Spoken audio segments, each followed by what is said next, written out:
AC, TV, നിലത്ത് പതുപതുത്ത sponge parapet, ചുവരുകളിൽ പല വർണ്ണങ്ങളിലുള്ള കാർട്ടൂൺ കഥാപാത്രങ്ങളും അക്ഷരമാലകളും.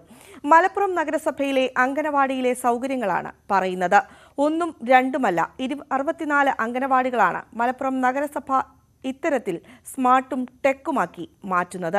സാധാരണക്കാരുടെ കുട്ടികൾക്ക് മികച്ച വിദ്യാഭ്യാസം അപ്രാപ്യമാക്കരുതെന്നും കുഞ്ഞുനാൾ മുതൽ അവർക്ക് ഇതെല്ലാം പരിചിതമാകണമെന്നുമുള്ള വലിയ ലക്ഷ്യമാണ് നഗരസഭയെ ഇതിനെല്ലാം പ്രേരിപ്പിക്കുന്നത്.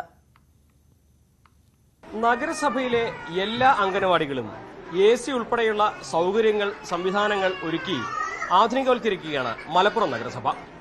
ഇത്തരത്തിൽ ചെയ്യുന്ന കേരളത്തിലെ ആദ്യത്തെ നഗരസഭയായിരിക്കും മലപ്പുറത്തെ. നമ്മോടൊപ്പം ചേരുന്നത് നഗരസഭാ ചെയർമാൻ ശ്രീ മുജീബ് കാടേരിയാണ്. മലപ്പുറം വീണ്ടും മാതൃകയാവുകയാണല്ലോ അല്ലേ? ഈ പദ്ധതി പ്രകാരം നഗരസഭയിലുള്ള 64 അംഗനവാടികളും എയർ കണ്ടീഷൻ സൗകര്യത്തോടുകൂടി ആധുനിക സൗകര്യങ്ങളായിട്ടുള്ള സ്മാർട്ട് TV, കിഡ്സ് ഫ്രണ്ട്ലി പെയിന്റിങ്ങുകൾ, സോഫ്റ്റ് ഫ്ലോറിങ്സുകൾ, മോഡേൺ ടോയ്സുകൾ തുടങ്ങി എല്ലാ ആധുനിക സൗകര്യങ്ങളോടും കൂടി നമ്മുടെ അംഗനവാടികൾ ഇന്നു മുതൽ പുതിയ രൂപത്തിലേക്ക് മാറുകയാണ്. ഇതുകൊണ്ട് ഉദ്ദേശിക്കുന്നത് നമ്മുടെ സാധാരണക്കാരായിട്ടുള്ള കുട്ടികളിലാണ് ഈ സ്ഥാപനങ്ങളിലൊക്കെയും പഠിക്കുന്നത്. ചെറിയ പ്രായത്തിൽ തന്നെ ഈ കുട്ടികൾക്ക് ഉയർന്ന പശ്ചാത്തല സൗകര്യങ്ങൾ കൊടുക്കുക വഴി വിദ്യാഭ്യാസം മാത്രമല്ല, ഒരു ആത്മവിശ്വാസം, ഒരു സെൽഫ് കോൺഫിഡൻസ് കുട്ടികൾക്ക് ഉയർന്ന പശ്ചാത്തല സൗകര്യങ്ങൾ പഠിച്ചു വരുമ്പോഴുണ്ടാകുന്നു എന്നുള്ളതിൻ്റെ കൂടി സാഹചര്യത്തിലാണ് നഗരസഭ ഈ പദ്ധതി തുടക്കം കുറിച്ചത്. ഇന്ന് 6 അംഗനവാടികൾ ഉദ്ഘാടനം നിർവഹിക്കപ്പെട്ടു. അടുത്ത ദിവസം ബാക്കിയുള്ള അംഗനവാടികൾ ഉദ്ഘാടനം ചെയ്യപ്പെടുകയാണ്.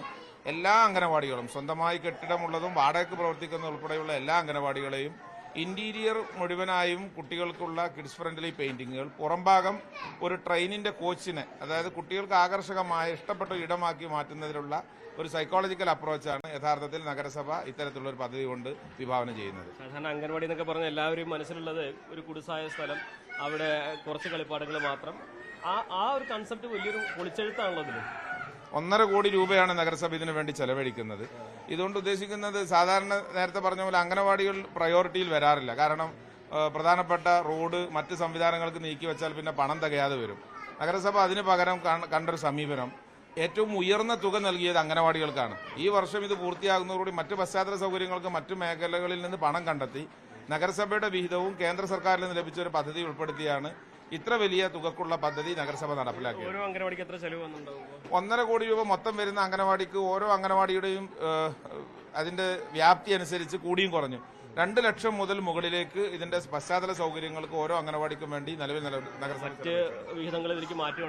അതെ, അതായത് നഗരസഭയുടെ ഒരു സമീപനം വികസന പ്രവർത്തനങ്ങൾക്ക് മറ്റ് സോഴ്സസ് ഓഫ് കണ്ടെത്തിയിട്ട് വികസന പ്രവർത്തനങ്ങളുടെ കേന്ദ്ര സർക്കാരിന്റെ മറ്റും ഫണ്ട് കണ്ടെത്തിയിട്ട് നമ്മുടെ കയ്യിലുള്ള തുകകൾ ഇത്തരത്തിലുള്ള അടിസ്ഥാന മേഖല, അതായത് വയോജനങ്ങൾക്ക് കിറ്റ് നൽകുക, സാധാരണക്കാരായ കുട്ടികൾ പഠിക്കുന്ന ഇത്തരത്തിലുള്ള സ്ഥാപനങ്ങൾ ഈ രീതിയിൽ പശ്ചാത്തല സൗകര്യം ഒരുക്കുക.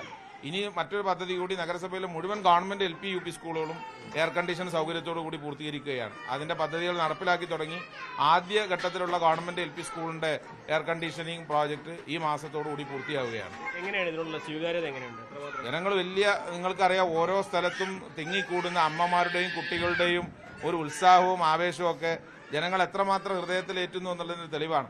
ഇന്ന് നടന്ന എല്ലാ ഉദ്ഘാടന ചടങ്ങും ഒന്നിനൊന്ന് മികച്ച വലിയ ജനബാഹുല്യം, പ്രത്യേകിച്ച് അമ്മമാരുടെ, കുട്ടികളുടെ അമ്മമാര്. കാരണം കുട്ടികൾ പകൽ സമയത്ത് ഇരിക്കുന്നത് ഇവിടെയാണ്, രാവിലെ മുതൽ വൈകിട്ട് വരെ. മാത്രമല്ല ഉച്ചയുറക്കം പോലുള്ളതിൽ ഇത്തരത്തിലുള്ള ശീതീകരിച്ച സൗകര്യങ്ങളൊക്കെ കൊടുക്കുമ്പോൾ നമ്മുടെ സാധാരണ കുട്ടികളും ഉയർന്ന സൗകര്യത്തിന്റെ ഒരു ജീവിത സാഹചര്യത്തിന് പരിചയപ്പെടാൻ അവസരം അതൊരു അടിസ്ഥാനപരമായി സാമ്പത്തിക സൗകര്യമുള്ളവന്റെ വീട്ടിൽ നിന്ന് നല്ല പൈസ കൊടുത്ത് കുട്ടികളെ പഠിപ്പിക്കാൻ കഴിയും. അവിടെ പശ്ചാത്തല സൗകര്യങ്ങളുണ്ടാവും. ഇല്ലാത്തവരുടെ മക്കളാണ് ഇത്തരത്തിലുള്ള സ്ഥാപനങ്ങൾ പലപ്പോഴും എത്തുന്നത്. അതുകൊണ്ട് ആ ഒരു അന്തരം കുട്ടികളിൽ ചെറുപ്രായത്തിലെ ഉണ്ടാക്കുന്ന ഒരു മാനസികമായിട്ടുള്ള ഏറ്റക്കുറച്ചിലുണ്ട്. അത് ഇല്ലാതാക്കുക എന്നുള്ളതാണ് എല്ലാ അംഗനവാടികളും ഈ രീതിയിൽ സജ്ജീകരിച്ചതിന്റെ ഒരു അടിസ്ഥാനപരമായ ലക്ഷ്യം. രാജ്യത്തിനാകെ മാതൃകയാണ് മലപ്പുറം. വീണ്ടും താങ്ക് യു. നമുക്ക് ഇവിടുത്തെ കാഴ്ചകളിലൂടെ ഒന്ന് കാണാം. കുട്ടികളൊക്കെ നല്ല കളിപ്പാട്ടങ്ങൾ ഉപയോഗിച്ച് കളി തുടങ്ങി. നമ്മൾ ഈ നിൽക്കുന്ന നിലം ഇത് വളരെ സോഫ്റ്റാണ്. കുട്ടികളൊന്നും വീണാലൊന്നും സംഭവിക്കില്ല. അബദ്ധത്തിൽ വീണാലും ഇനി വേണേൽ കിടന്നുറങ്ങാം. അത്രമാത്രം സോഫ്റ്റ് ആയിട്ടുള്ള നിലമാണ് ഒരുക്കിയിട്ടുള്ളത്. അതുപോലെ നമുക്ക് ഇതിൻ്റെ അംഗനവാടിയിലെ ചിത്രങ്ങൾ കാണാം. കുട്ടികൾക്ക് ഇഷ്ടപ്പെടുന്ന തരത്തിലുള്ള പൂമ്പാറ്റകളായിക്കോട്ടെ, മറ്റ് മൃഗങ്ങളുടെ രൂപത്തിലുള്ള കഥാപാത്രങ്ങളുടെ അക്ഷരമാലകളായിക്കോട്ടെ, ഇതൊക്കെ തന്നെ ഒരു സ്വകാര്യ ഈ കിൻഡർ ഗാർഡനിൽ ഉണ്ടാകുന്നതിനേക്കാൾ മികച്ച രീതിയിലാണ് ഇവിടെ ഒരുക്കിയിട്ടുള്ളത്. എന്തു തന്നെയാണെങ്കിലും മലപ്പുറത്തിന് അഭിമാനിക്കാം. മലപ്പുറം മാതൃകയാവുകയാണ്. സാധാരണക്കാരന്റെ മക്കളും ഏറ്റവും മികച്ച സൗകര്യങ്ങളിൽ അടിസ്ഥാന വിദ്യാഭ്യാസം തുടങ്ങുന്നു, അതിനുള്ള സൗകര്യം ഒരുക്കുന്നു എന്നതിൽ മലപ്പുറം നഗരസഭയ്ക്ക് അഭിമാനിക്കാം. മലപ്പുറം മാതൃകയാവുകയാണ് കേരളത്തിനും രാജ്യത്തിനും. അഖിലോട്ട് പറയൊപ്പം CV അനുമോദ്, ന്യൂസ് 18.